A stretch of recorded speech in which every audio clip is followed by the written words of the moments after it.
Let's move back to the blue sticky now. Same question. Where did you learn how to do what it is that you're so good at? Use the same legend.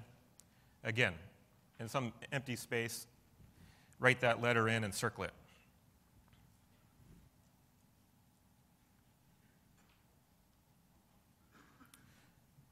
Okay. Well, congratulations. The reality is what we've just done may have transformed EWB itself. There really is very little evidence so far, well, up till a few minutes ago, as to what we are getting out of Engineers Without Borders. Remember, there's two objectives. One is, of course, doing all the great capacity building. The second one, though, is I like to summarize as creating better engineers.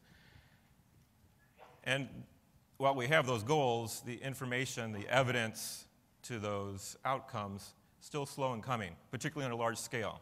There's some smaller studies that I'm aware of, but nothing grand yet. So we just did an experiment, kind of crowdsourcing, where we together had some discovery. I'll tell you what's going to happen here in a bit with those sticky notes. Don't take them away.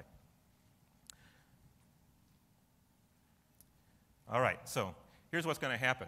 You generate all the ideas. After this session, I'm going to pick up those 2,500 sticky notes and then do a little installation art somewhere. I think I saw some space out in the hall there. Over the next 2 days, going to be transformed from all these ideas into some understanding. Begin to cluster common ideas and see what kind of themes emerge. And in fact, I encourage you, you'll see where it's at when it gets put up. I encourage you, if you walk by and you want to spend a few minutes rearranging and clustering things, feel free. So this topic of transformative education is an interesting one. The question gets down to a little bit of Engineers Without Borders is fascinating in that there's so many partners involved. But the question that has yet to be answered fully is who exactly is educating the engineers? Who's engineering the engineers? Right? It's not that easy answer that we've all been trained to respond to, and I'm a part of the system as a faculty. It's not just the universities. The downside is we really don't know what's happening from these various players on the outcomes. I will give you a little bit of hope, though. For these 6 kind of common participants in EWB, there are a few new major efforts to begin to understand what's happening. So this first study, the Engineering Pathways study, is just starting this spring. It follows 400 students for 3 years. It's a longitudinal study to begin to understand what is happening to our students over the course of their academic period and then early into their careers. I'm happy to tell you that about a third of those students are Engineers Without Borders students. Several of them are in this room. There are students from across 30 universities that are participating in that. In some ways, I may be more happy of the second study, which is also a multi-year study, also funded by the National Science Foundation. This is engineering faculty engagement and learning through service. So for the first time, we're going to look at why faculty are involved in this, how it may be influencing the common paradigm of publish and perish and tenure and promotion. But more importantly, it's also going to examine what are the key challenges for this type of modern education flourishing in all forms all throughout higher ed. In the end, the goal is to have some helpful resources for those faculty and others who want to sort of catalyze this kind of change at their universities. The rest of the stakeholders, I'll say, are waiting. We don't know their roles in this bigger picture. You will notice on this matrix that I conveniently left out this quadrant. You don't know what you don't know. And so I want to examine that in just a few minutes. Well, we're engineers, so the impossible it just takes us a little longer to solve, right? I think this is possible through a perspective change. And in this case, we can ask this question: does anybody know what you don't know? And I think the answer for Engineers Without Borders is pretty clear. There are all these stakeholders, and of course, the universities and the faculty are quick to tell you what you don't know. But I think that we need to ask the students in this kind of crowd what maybe the student next to them doesn't know but should know, or what the faculty up front might need to know, and so forth, and professionals in the group.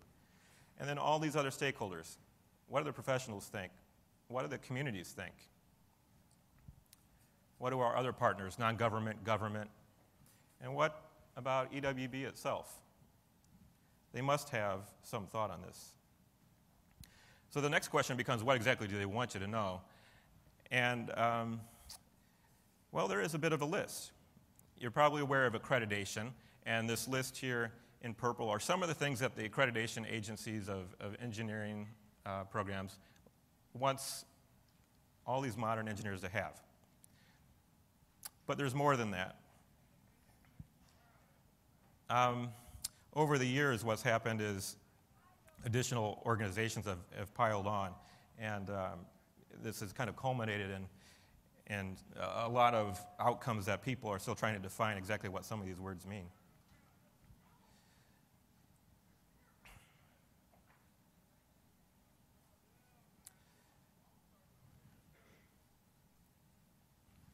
Sorry about that. I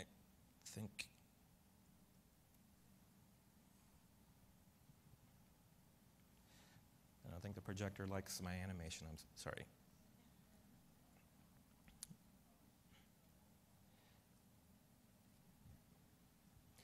So just going to skip ahead. The point of all this is that clearly there's a lot of stakeholders, each with competing interests for what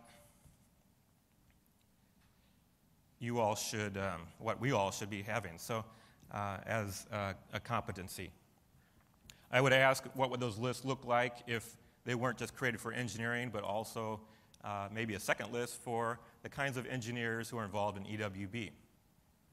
What would that list change to be? Maybe it'd be the same, maybe it'd be highly different. What would it look like if we actually listened to the voices of all these various stakeholders? And the ones that I have here are the ones that I think specifically need to be invited to the table. Those lists of competencies created mostly by professionals that are going to employ many of our alum. Certainly the faculty are at that table. But what about, again, asking students, asking the communities, asking some of our other partners what they think that list of competencies should look like? And then this question, of course, needs to be answered. Having the list is in some ways easy. It's a brainstorming session, listening to smart people. But how you make that happen is another thing altogether. And so I thought I would conclude with just a few possible approaches that I would take if I wanted to develop this sort of modern engineer with many competencies to be able to do the kind of work that we're doing in Engineers Without Borders effectively, ethically, responsibly. So one would be, I would design the projects to have many stakeholders. Okay. Another way would be, I would make sure there's a lot of steps. And while over the years I've heard some grumbling about all these requirements, I think it is absolutely imperative that they're there. This work carries with it a high degree of attention to the seriousness of what we're trying to do. Another approach could be making sure that we're updated on what we need to know.